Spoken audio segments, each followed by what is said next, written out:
students, and I would like to welcome you back to the Army Education Program series.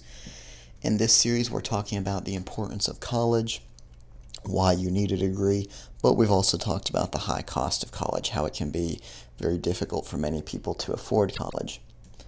And I've covered some of the programs that the Army has that assist you in either repaying a college degree that you've already got, or some of the programs the Army has to help you finance a degree. Today we're going to be talking about the Army's Green to Gold program, and in my opinion this is the absolute best deal that the Army gives you for getting a college degree, but also commissioning as an officer. So what Green to Gold does is you go to ROTC and you do your study, and one, you get your college degree, but two, upon graduation, you come back to the Army as a second lieutenant. So even if you were a specialist, PFC, staff sergeant when you went, it doesn't matter. When you graduate Green to Gold, you're going to be coming into the Army as an officer. There's three main options for the Green to Gold program. There's the active duty option, the scholarship option, and the non-scholarship option. And each of these has some different benefits, but there's also different requirements for each of these. Let's start off with the most competitive option. This is the active duty option. To be eligible for the active duty option, you must be able to complete your degree in 2 years. It is the most competitive option to apply to. In general, the APFT score is around a 270, the GT score is about a 110, and you should expect to have a GPA of around 3.3 if you're wanting to get selected for this option. Now, the most important thing about the active duty option is that you retain your pay, allowances, whatever Army benefits you have, you maintain them while you're going to school. It's the same thing as being in the Army. The only difference is that your place of duty is the school. So everything that the Army has, the health insurance, the pay, the allowances, the BAH, the BAS, you still keep all of that. Another benefit is that your time in service continues to accumulate.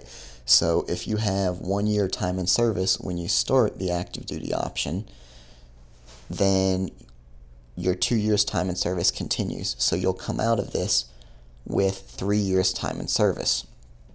Now, the only drawback of the active duty option is that you have to pay your own way. What this means is that the Army's not going to give you a scholarship. You can use your GI Bill or your post 9/11 GI Bill. Now, the scholarship option is competitive. The difference here is that you are discharged from the Army. So you apply to the scholarship option, you get selected, you are discharged from the Army to pursue the commission and the degree. With this option, you have a little bit more flexibility. There are 2-year, 3-year, and 4-year scholarships. An added benefit is that the Army will pay tuition, fees, and room and board up to a $10,000 semester cap.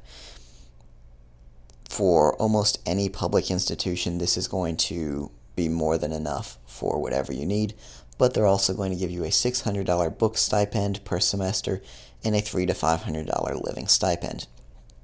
Keep in mind that you can still use whatever Montgomery GI Bill benefits you have. So this can be a very lucrative option because you're getting your degree, you're getting paid by the Army, and you're getting paid by your GI Bill.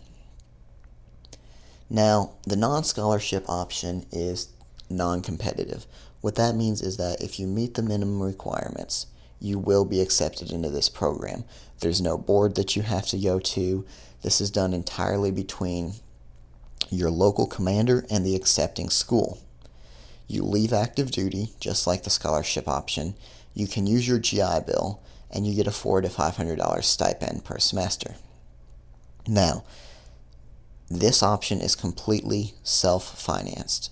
Whatever loans you need to take out, whatever GI Bill you have, you can use to pay for this, but the Army is not going to give you any money. This is why it's non-competitive, and if you're looking to earn your degree and commission, this is going to be the most accessible route. In summary, I truly believe that green to gold is the best value that the Army gives you if you're trying to earn a degree. Essentially, you're getting paid to get paid. And what I mean by that is not only will the Army pay for you to earn your degree, but they're also going to pay you more after you earn your degree. So let's say that you're an E5 sergeant with 3 years time in service. Your monthly base pay is going to be about $2,500 in the Army. Now, let's say that you go to the non-scholarship option, you commission, and then you come back to the Army. You're going to be an O1, a second lieutenant with 3 years time in service, and you're going to be making almost $4,000 a month in base pay. So not only does the Army pay you more with the degree, but it's going to pay you more after you get the degree. It's going to pay you to earn the degree. This has been the Part-Time Economist. I hope this has been very useful for showing you some of the different programs the Army has in place to help you earn your degree and commission.